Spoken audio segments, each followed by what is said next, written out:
Hello and welcome back to my channel. Alleluia is our song. For those of you who are new, I'm Bianca. And today I'll be talking about how I went from this to this. So I recorded this video on how to remove dip nails before I did my last mani with you guys. And I'll link that mani that I wound up doing after this video. So this is how I was able to start with my blank canvas. And for those of you who aren't familiar with the process of dip manicures adhere to your natural nail by the use of basically a super glue. And then you dip your nails with the glue into an acrylic powder. So they're stuck pretty good. And they do last for a while. Mine go from 10 days to 2 weeks, sometimes even a little longer, but no chipping. Usually I'll have a little bit of lifting, and that's the point where I decide to change out. So the process is, it doesn't have to take too long, and I'm still always looking for new ways to kind of ease into this, but this is my most reliable way that I've tried so far.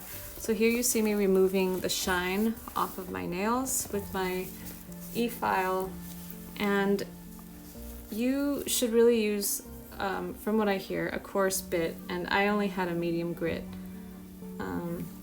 bit on my e-file, so I'm also going in with my coarse hand file here a little bit.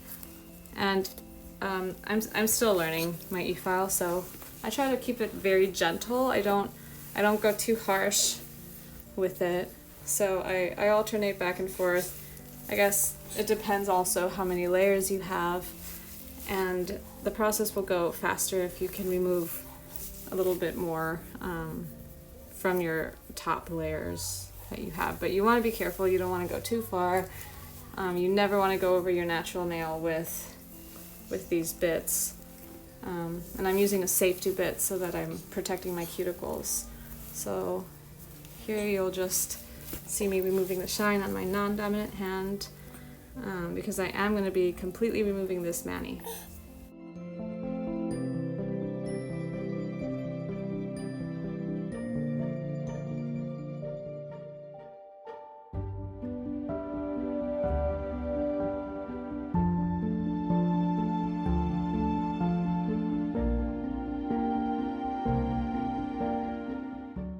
So I am going to be doing a soak in pure acetone to remove these nails, and that's why you want to remove the shine before you begin. You want to remove that top layer of shine so that the acetone can penetrate and really get in there and break down the acrylic powder. And you definitely don't need an e-file for this. You can use a coarse hand file, like I'm also using here.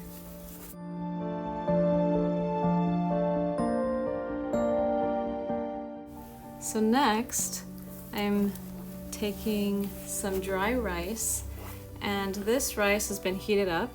I only had brown rice, otherwise I definitely would have used the cheaper white rice, but this is what I had on hand. So I heat up my rice in the microwave for about 60 seconds, and then maybe a total of 90 seconds. You don't want to get it so super hot. You don't want to hurt yourself or burn yourself, but you do want it pretty warm. And some people also use water, but I find that the rice stays hot for longer, and it also gives you something to kind of rub your nail against to get off that powder as it's breaking down.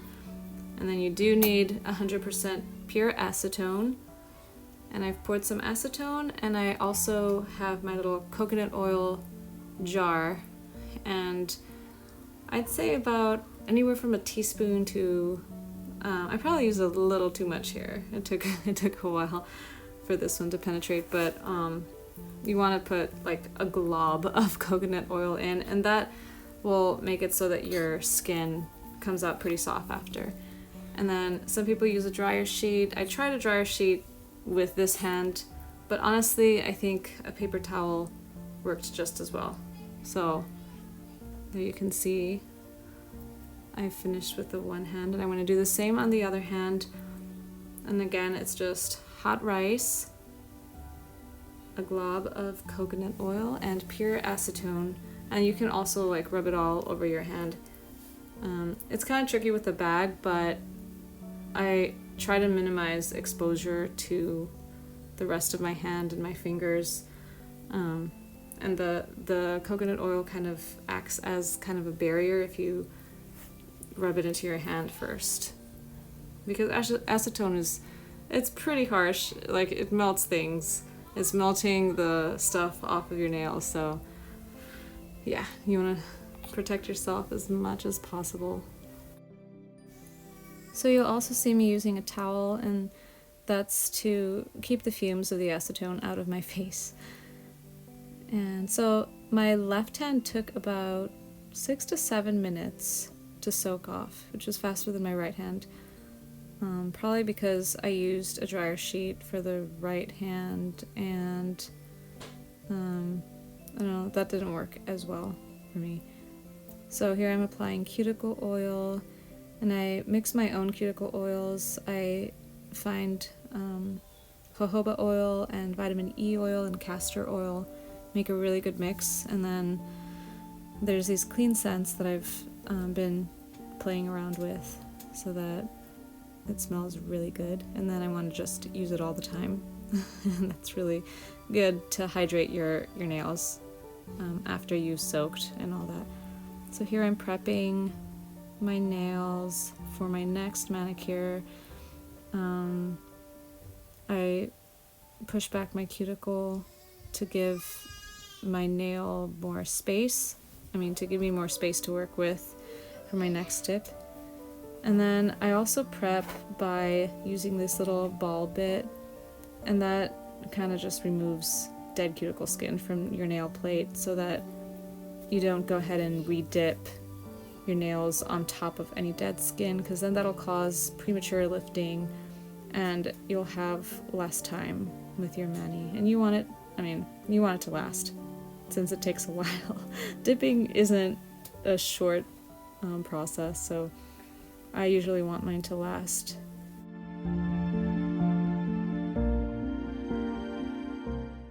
So after I've done all this, I like to give my nails a little bit of time to absorb all the good oils I've put into them, because before I begin my next mani, I'll have to swipe them with alcohol and make sure they're dehydrated so that the next mani can adhere.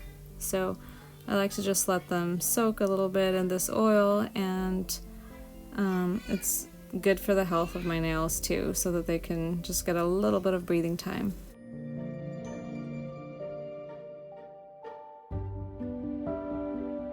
So I hope this has been helpful. I've linked my mani that I wound up doing after this in the cards, and that's what I'm currently wearing on my fingernails. It's been super fun talking about manis and nails with you guys, so I'll have to do another video soon. And in the meantime, take care. Bye.